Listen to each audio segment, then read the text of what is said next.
Hello guys, welcome to the channel. आज की video में हम डिस्कस करने वाले हैं इंडियाज दिव्यास्त्र। आपने रामायण और महाभारत में ये शब्द काफी बार सुना होगा। इसी तरीके से तीन शब्द हुआ करते थे जो कि थे शस्त्र, अस्त्र और दिव्यास्त्र। शस्त्र उन्हें कहा जाता था जिनको हम फिजिकल टच से यूज करते थे। अस्त्र वो हुआ करते थे जिनको हम मंत्र या इनविजिबल एनर्जी से यूज करते थे। और तीसरा था दिव्यास्त्र जिसको डिवाइन वेपन्स कहते थे और हिंदी में अलौकिक अस्त्र कहते थे, जो कि देवताओं के द्वारा प्राप्त हुआ करते थे। अब उसी तरीके से इंडिया मतलब डीआरडीओ काफ़ी समय से हमारे दिव्यास्त्र मिशन पे काम कर रहा था। और आप काफ़ी बार 2024 से न्यूज़ सुनते आ रहे होंगे कि हमने अपनी अग्नि बैलिस्टिक मिसाइल पे ये टेक्नोलॉजी या इस दिव्यास्त्र को कंप्लीट करा है। तो आज उसी दिव्यास्त्र की बात करने वाले हैं और हम बात करेंगे कि कैसे ये जो डीआरडीओ का मिशन है, ये ना केवल इंडिया के डिफेंस के लिए इंपॉर्टेंट है, बल्कि इंडिया के सिक्योरिटी और ग्लोबल प्लेटफॉर्म पे कैसे इंडिया की पावर को शोकेस करता है। सो बात करते हैं पहले कि एक्चुअली ये मिशन दिव्यास्त्र है क्या। तो देखिए, मिशन दिव्यास्त्र अभी 8 मई 2026 में जो हमारा doctor APJ Abdul Kalam island है, जो कि ओडिशा के पास में है, वहाँ से एक न्यूज़ निकल के आती है कि डीआरडीओ ने सक्सेसफुली टेस्ट फायर कर लिया है एडवांस्ड अग्नि मिसाइल का। अब ये एडवांस्ड अग्नि मिसाइल क्या है? तो पहले तो समझ लेते हैं कि जो अग्नि मिसाइल है, वो एक बैलिस्टिक मिसाइल है। अब बैलिस्टिक मिसाइल क्या होती है, इसको समझने से पहले, क्योंकि बैलिस्टिक मिसाइल अगर आप समझेंगे उसके बाद ही हम समझ पाएंगे कि एक्चुअली एमआईआरवी टेक्नोलॉजी है क्या। तो बैलिस्टिक मिसाइल पहले हम समझ लेते हैं। देखिए, रेंज और ट्रेजेक्टर के हिसाब से दो तरह की मिसाइल्स होती है। एक होता है बैलिस्टिक मिसाइल, एक होता है क्रूज मिसाइल। बैलिस्टिक मिसाइल वो मिसाइल्स होती है जो कि काफ़ी हैवी होती है और पहले कई सारा पेलोड, बहुत सारा पेलोड एटमॉस्फेयर के बाहर लेकर जाती है, स्पेस तक जाती है और फिर स्पेस से with the help of gravity वो अपने टारगेट को हिट करती है। फिर एक दूसरी जो मिसाइल होती है, दूसरी टाइप की मिसाइल होती है क्रूज मिसाइल, जो कि काफ़ी लो एल्टीट्यूड पे ट्रैवल करती है और टारगेट को हिट करती है। अगर मैं बैलिस्टिक मिसाइल का अगर आपको ट्रैजेक्टरी स्टॉक करने की कोशिश करूँ, तो ये कुछ ऐसे होता है कि ग्राउंड से प्रोजेक्टाइल छोड़ा गया और ये कुछ ऐसे स्पेस में गया और फिर ऐसे आया, एक पैराबोलिक आर्क बनाता है। और जो क्रूज मिसाइल है, ये तो हो गया बैलिस्टिक मिसाइल का एग्जाम्पल। और जो क्रूज मिसाइल है, वो लो एल्टीट्यूड पे फ्लाई करता है और लो उसका जो ट्रैजेक्टरी है वो कुछ इस तरीके से ऐसे होता है, काफ़ी लो एल्टीट्यूड पे ट्रैवल कर सकता है। इसलिए बैलिस्टिक मिसाइल है, वो इंटरसेप्ट किया जा सकता है, लेकिन उसको टारगेट हिट करना किसी भी डिफेंस सिस्टम के लिए काफ़ी मुश्किल होता है, क्योंकि वो काफ़ी हाई स्पीड से आता है। और हाइपरसोन या जो क्रूज मिसाइल है, इसको इंटरसेप्ट करना मुश्किल होता है, लेकिन अगर एक बार इंटरसेप्ट कर लिया गया तो इतने इसको आराम से डिस्ट्रॉय भी किया जा सकता है बाय द डिफेंस सिस्टम। अब बात करते हैं इंडिया के पास जो बैलिस्टिक मिसाइल है, वो हो गया अग्नि, जो कि सबसे फेमस सीरीज है इस बैलिस्टिक मिसाइल में। और फिर है पृथ्वी। वैसी क्रूज मिसाइल में वो आता है ब्रह्मोस, निर्भया, टॉमहॉक, जो कि एक दूसरी मिसाइल है। तो ये हो गया क्रूज मिसाइल का एग्जांपल। अब समझते हैं कि एक्चुअली इंडिया का भी मिशन दिव्यास्त्र क्या है। तो 8 मई 2026 में 26 डेट को इंडियन मतलब डीआरडीओ ने सक्सेसफुली टेस्ट फायर करा एडवांस्ड अग्नि मिसाइल, वो भी एमआईआरवी सिस्टम के साथ। अब बात करते हैं जो मेन मिशन दिव्यास्त्र है, इसमें जो मेन चीज़ है वो है एमआईआरवी टेक्नोलॉजी। और ये बता दूं कि एमआईआरवी टेक्नोलॉजी सिर्फ इंडिया से पहले 5 ही देशों के पास थी। वो थी USA, Russia, China, UK, France. अब 6th पे इंडिया आ गया है, इंडिया 6th कंट्री बन गया है to get this MIRV technology. तो पहले तो बात करती है इसकी फुल फॉर्म क्या होती है। तो फुल फॉर्म होती है multiple independently targetable re entry vehicle. इसका मतलब है, अगर एक नॉर्मल बैलिस्टिक मिसाइल वो कैसे काम करती है, पहले वो जाती है स्पेस में एटमॉस्फेयर के बाहर और फिर वो अपना एक ही वॉरहेड कैरी करती है और उस वॉरहेड को अपने टारगेटेड लोकेशन पे हिट कर देती है। लेकिन एमआईआरवी टेक्नोलॉजी में क्या है कि अपने साथ कई सारा पेलोड में कई सारे वॉरहेड्स लेकर जाती है। 10 के आसपास वॉरहेड्स बताया जा रहा है कि इस एमआईआरवी टेक्नोलॉजी में टेस्ट किया गया है, जिसमें जैसे अग्नि बैलिस्टिक मिसाइल है, वो 10 अगर वॉरहेड लेकर जा रही है, तो कि पहले क्या होता था, एक ही वॉरहेड होती थी और डायरेक्टली एक ही जो टारगेट है वहाँ हिट करती थी। लेकिन अब इसमें क्या है कि एक नहीं 10 वॉरहेड्स होंगे एक पेलोड में, और जब वो जाते हैं तो वो 10 टारगेट्स को हिट कर सकते हैं, वो भी विद अ डिफरेंट ट्रेजेक्टरीज। सो ये है multiple independently targetable re entry vehicle, जिसका नाम ही है मल्टीपल, मतलब मल्टीपल वॉरहेड्स कैरी करेगी। उसके बाद पहले तो स्पेस में जाएगी, फिर री एंट्री करेगी और फिर अपने आप इंडिपेंडेंट इनका ट्रेजेक्टरी होता है। ऐसा नहीं हो सकता कि अगर हमने सेट कर दिया पहले से कि इसको बीजिंग हिट करना है, तो मिसाइल से निकली तो ये अगर 1 2 3 4 5 6 से 10 निकली तो ये सारी बीजिंग से गिरेगी, ऐसा नहीं है।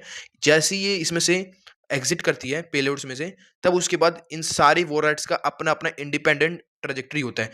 जैसे इसको सेट करा जा सकता है कि ये रावलपिंडी पे जाएगा, दूसरा बीजिंग पे जाएगा, दूसरा तेहरान पे जाएगा, इस तरीके से सेट किया जा सकता है।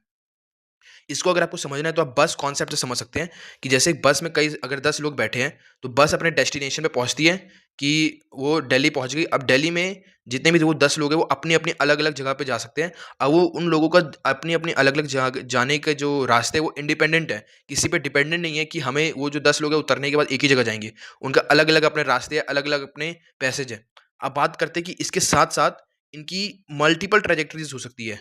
ऐसा फिक्स नहीं है कि इसी डायरेक्शन में फ़ॉलो करेंगी, वो अपने ट्रैजेक्टरी को चेंज भी कर सकती है। अब दूसरी बात करते हैं ना कि ये सिर्फ़ मिसाइल्स या वॉरहेड्स जो है वही कैरी नहीं करती है, उसके ही जो मल्टीपल वॉरहेड्स है उसके साथ-साथ ये डिकॉयज़ भी कैरी करती है। अब यहाँ पर आता है सब कुछ इम्पोर्टेंट रोल। अब इम्पोर्टेंट रोल कैसे आता है कि जो डि जित आजकल जो डिफेंस सिस्टम है ना, अगर डिफेंस सिस्टम को किसी भी डिफेंस सिस्टम को फ़ेल करना है या उसके पार जाना है, तो एमआईआरवी टेक्नोलॉजी नहीं है तो बड़ा मुश्किल है, क्योंकि एमआईआरवी टेक्नोलॉजी क्या करता है, ये अपने साथ वॉरहेड्स के साथ-साथ डिकॉयज़ भी लाता है। तो आप सोचिए किसी भी डिफेंस सिस्टम के लिए कितना मुश्किल हो सकता है कि पहले तो एक वॉरहेड होता था तो हमने इंटरसेप्ट करा और टारगेट हिट कर दिया। लेकिन अब क्या होगा कि एक वॉरहेड नहीं 10 वॉरहेड्स होंगे और उन 10 वॉरहेड्स में से कुछ डिकॉयज़ भी होंगे जो कि जो डिफेंस सिस्टम के जो मिसाइल्स हिट करेंगे एंटी मिसाइल्स, वो एक्चुअली में जाकर वो डिकॉयज़ को भी हिट कर जाएँगे। सो उससे जो डिफेंस सिस्टम है उसको कन्फ्यूज़न क्रिएट हो जाएगा कि एक्चुअली जो एक्चुअल मिसाइल है या ओरिजिनल मिसाइल है वो कौन-सी है? जो ओरिजिनल वॉरहेड है वो कौन-सा है? सो इस कारण ये जो एमआईआरवी टेक्नोलॉजी है ये किसी भी डिफेंस सिस्टम के लिए नेक्स्ट टू इम्पॉसिबल है क्रैक करना।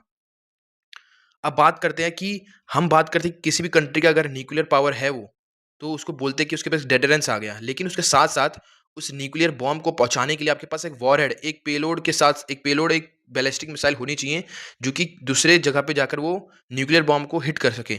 न्यूक्लियर बॉम्ब जाकर वो हिट कर सके दूसरी लोकेशन को। लेकिन उसके लिए बैलिस्टिक मिसाइल चाहिए। तो डेटरेंस न्यूक्लियर बॉम्ब्स अगर हो जाए किसी के पास तो सिर्फ़ डेटरेंस के साथ इसको हम ऐसे नहीं कह सकते कि वो सिर्फ़ डेटरेंस बन गया। उसके साथ-साथ हमें बैलिस्टिक मिसाइल्स भी चाहिए होती है, जो कि अब उसमें भी एक जो इम्पोर्टेंट चीज़ हो गया वो है एमआईआरवी, क्योंकि अगर मान लीजिए कोई न्यूक्लियर बॉम्ब कैरी कर रहा है, कोई बैलिस्टिक मिसाइल वो जाके हिट कर रहा है और डिफेंस सिस्टम ने उसको इंटरसेप्ट करके ऊपर ही आने से पहले हिट कर दिया, एंटी हिट कर दिया, तो उसके बाद वो तो जो उस न्यूक्लियर बम को कैरी करने वाली मिसाइल थी वो वेस्ट हो गई। लेकिन उसी को बचने के लिए अब हो गया एमआईआरवी टेक्नोलॉजी। तो आज के समय में बोला जा रहा है अगर कोई भी कंट्री न्यूक्लियर पावर्ड है और उसके पास बैलिस्टिक मिसाइल है with the Divyastra which is MIRV technology, तो समझ जाइए कि उस कंट्री को या उस कंट्री से वॉर करने के बहुत कम चांसेस है किसी भी कंट्री की। इसलिए बोला जाता है कि अगर आपके पास न्यूक्लियर बम है with ballistic missile and attached with MIRV technology which is Divyastra, then मतलब आप समझ जाइए वो हमारे डेटरेंस की तरह पे काम करेगा। फॉर एग्जाम्पल अगर आप जानते हो ईरान के पास बोला जा रहा है कि 60% एनरिच्ड यूरेनियम हो चुका है और वो काफ़ी जल्दी न्यूक्लियर बम बना लेगा, लेकिन बना लेने से कुछ नहीं होगा जब तक उनके पास एक ballistic powerful ballistic missile ICBM ballistic missile नहीं हो, वो भी एमआईआरवी टेक्नोलॉजी के साथ। तब जाकर हम कह सकते हैं कि ईरान एक सेफ कंट्री बन चुका है कि कोई भी कंट्री उन पे अटैक करने से पहले 10 बार सोचेगी। अब बात करते हैं कि यहाँ पर आप एक एग्जांपल देख सकते हैं, ये है actually classical example of MIRV technology और ये जो मिसाइल है, ये है पीस कीपर मिसाइल।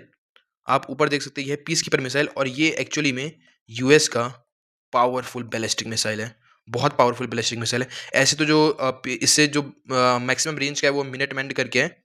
मिनटमैन जो बैलिस्टिक मिसाइल है यूएस का, वो सबसे पावरफुल है जिसका रेंज 15,000 किलोमीटर्स बताया जाता है। लेकिन जो पीस कीपर मिसाइल है इसके साथ एमआईआरवी टेक्नोलॉजी टेस्ट कर ली गई है। काफ़ी पहले टेस्ट कर ली गई, तो आप देख सकते हैं कि कहीं पे यहाँ मिसाइल लॉन्च हुई होगी और जब वो लॉन्च हुई होगी तो उसके एक वॉरहेड ये, दूसरा यहाँ पे, तीसरा यहाँ पे, चौथा, 5वां, छठा, 7वां। आप देख सकते हैं 7 वॉरहेड्स टारगेट हिट्स कर रहे हैं, वो भी अलग-अलग जगह। That is the speciality of MIRV technology. और अब तो सोचिए इंडिया ने सिर्फ अग्नि 5 पे टेस्ट किया है। ऐसे आपको बता दूँ कि जो बोला जा रहा है एडवांस अग्नि मिसाइल, ये एक्चुअली कोई ऐसा नहीं कि अग्नि 5 के बाद हमने एडवांस अग्नि सीरीज़ में बनाया है। जो अग्नि सीरीज़ है उसमें 1, 2, 3, 4, 5 एंड जो नेक्स्ट टेस्ट फायर किया जाएगा वो है 6th। अभी हमने जो 5th है, उसी को हमने एक टेस्ट किया है, जिसको बोला जा रहा है कि ये एडवांस्ड इसी एमआईआरवी टेक्नोलॉजी के साथ इसको बोला जा रहा है कि एडवांस्ड अग्नि मिसाइल सीरीज़ को इसका एक नया अपडेट करके नाम चेंज कर दिया है। जब हम सोचिए 6th जो अगर हमारा अग्नि 6 जब आएगा, जब हम उसमें ये टेक्नोलॉजी टेस्ट फायर कर लेंगे, तो सोचिए इंडिया के पास किस लेवल की कैपेबिलिटी हो जाएगी किसी भी टारगेट, किसी भी डिफेंस सिस्टम को बीट करने में। तो ये था इंडिया का जो दिव्यास्त्र मिशन था, जो इंडिया ने 2024 में सबसे पहले एक स्मॉल लेवल पे इसका टेस्ट किया था अग्नि 5th मिसाइल के साथ। लेकिन जो 2026 में टेस्ट हुआ है, वो अग्नि 5 में ही हुआ है, लेकिन ये एडवांस्ड वर्ज़न था। इसलिए इस missiles of technology, missiles with the MIRV technology, इनका एक सीरीज़ बना दिया गया है, दैट इज़ एडवांस्ड अग्नि सीरीज़। तो इसलिए इसका नाम एडवांस अग्नि सीरीज़ हो चुका है और 2024 में टेस्ट हुआ था, लेकिन ये कोई स्मॉलर वर्ज़न पे हुआ था, वहाँ पे भी हमने एमआईआरवी टेक्नोलॉजी अचीव कर ली थी। लेकिन 2026 में हम अग्नि 6 अग्नि 5 पे हमने टेस्ट किया, लेकिन ये एडवांस्ड वर्ज़न है। सो इसके साथ-साथ एक बात बहुत इम्पोर्टेंट है कि ये मल्टीपल जो वॉरहेड्स है उसके साथ-साथ ये डिकॉयज़ भी कैरी करता है। फॉर एग्ज़ाम्पल ये इलेक्ट्रोमैग्नेटिक वेव्स भी छोड़ सकता है वो डिकॉय, या फ्लेम्स भी छोड़ सकता है, जिसके कारण जो एस-400 या थार्ड मिसाइल डिफेंस सिस्टम या पैट्रियट मिसाइल डिफेंस सिस्टम, इन सबको कन्फ्यूजन क्रिएट हो जाएगा कि एक्चुअली वॉरहेड कहाँ से आ रहा है और कौन सा एक्चुअल मिसाइल को हिट करना है। अब इससे बात कर लेते हैं कि इम्पैक्ट क्या होने वाला है इंडियन ओशन में, क्योंकि बहुत बड़ा इम्पैक्ट होगा अगर हमने ये चीज़ एकदम नेवल बेसिस पे भी, जो नेवल वर्जन है उस पे भी अगर हमने ये टेक्नोलॉजी अचीव कर ली, तो अब सोचिए इंडिया की जो कैपेबिलिटीज है किसी भी टारगेट को हिट करने में कहाँ तक पहुंच सकती है, और खासकर हम इंडियन ओशन को पूरा तरीके से डोमिनेट कर सकते हैं। यहाँ पर आप देख सकते हैं ये है हमारा, ये जो चीज़ आप देख रहे हैं ना, ये बैलिस्टिक मिसाइल है। ये जो पीछे कई सारे वॉरहेड देख रहे हैं, इसको ही बोला जा रहा है MIRV technology, which is India's Divyastra, जो कि DRDO ने इंडिजिनस बनाया है और ये आत्मनिर्भर भारत को भी प्रमोट करता है। सो ये यहाँ पे आप फ़ोटो देख सकते हैं, ये एक्चुअली है मल्टीपल वॉरहेड विद इंडिपेंडेंट ट्रैजेक्टरीज़। सो ये जो डेवलपमेंट हुई है, या ना केवल सिर्फ हमारी एक अचीवमेंट है, बल्कि हम पूरे वर्ल्ड को शोकेस कर पा रहे हैं कि इंडिया की जो मिसाइल, यहाँ पे गौर करिए, मिसाइल की बात करी जा रही है, ना कि किसी फाइटर जेट की, कि हमारी मिसाइल कैपेबिलिटीज किस लेवल तक पहुंच गई है। सो ये है इस वीडियो का अंत, और अगर आपको अच्छे लगे तो सब्सक्राइब, लाइक एंड कमेंट। तो thanks for watching and listening.